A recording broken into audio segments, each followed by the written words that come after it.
My name is Charlie Titus Jr. I'm from Minto. I grew up in Old Minto. My mother was Annie Titus. My father was Charlie Titus.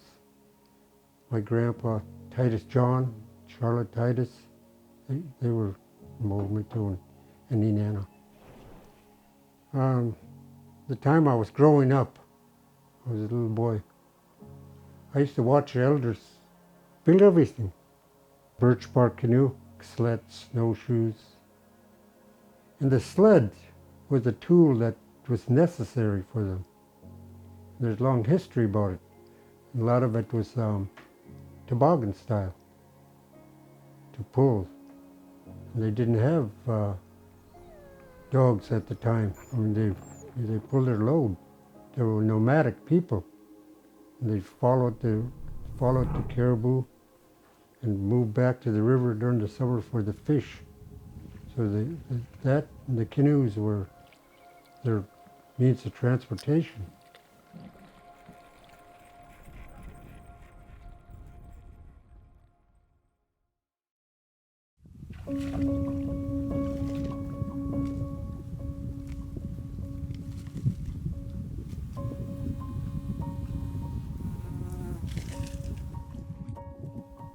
So I used to see my grandfather had all kind of benders, one for the handlebars and one for the runners.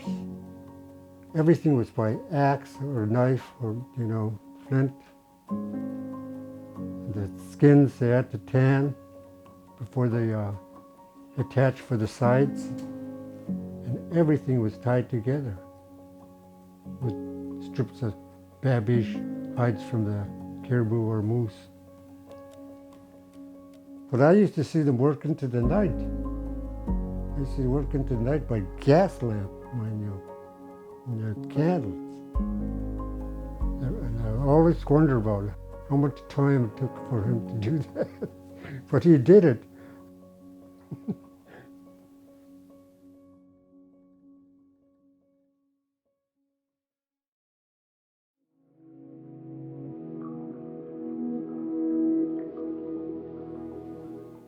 And the sled was, it has a history of changing.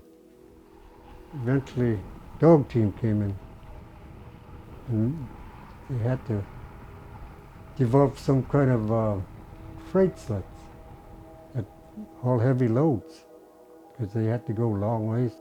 And everybody had their own trap line. They had to go out there, and they had to haul their wood, keep their family warm.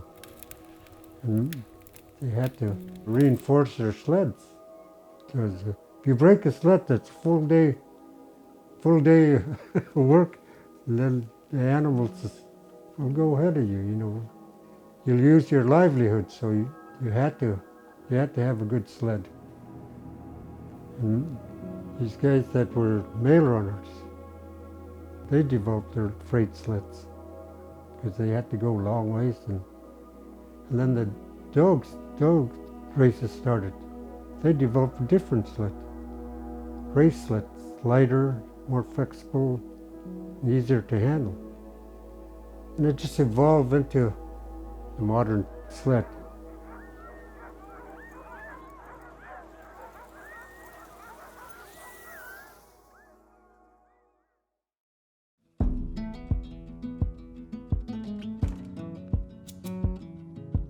It's always a picture in your mind that you're doing. It's just like art. You have a picture first, you know what the outcome is.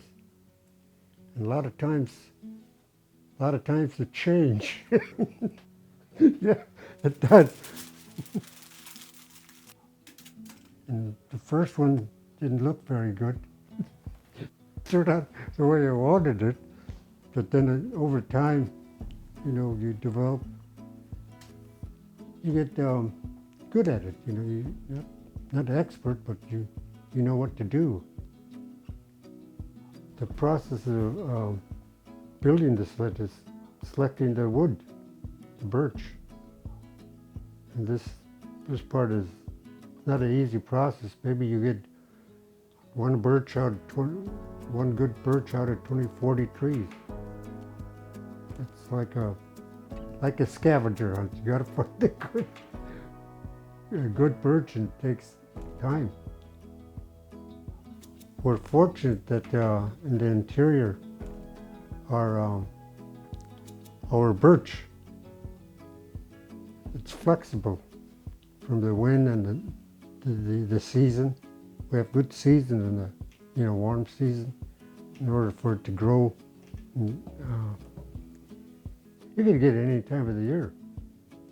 The best time for me is during the springtime, during the summer, where you could go out and have access to all this birch in the boat. You have to look at it and make sure it's 8 to 10 inch diameter wood. It has to be at least 8 to 10 feet. It'll give you maybe a half a sled, 2 runners, and then the ribs and the cross piece. I always get 2 and make sure that'll finish the sled.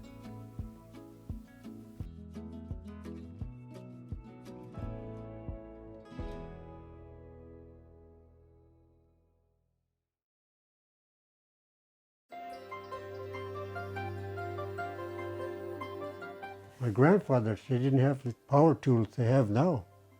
So they used to split it with wedges.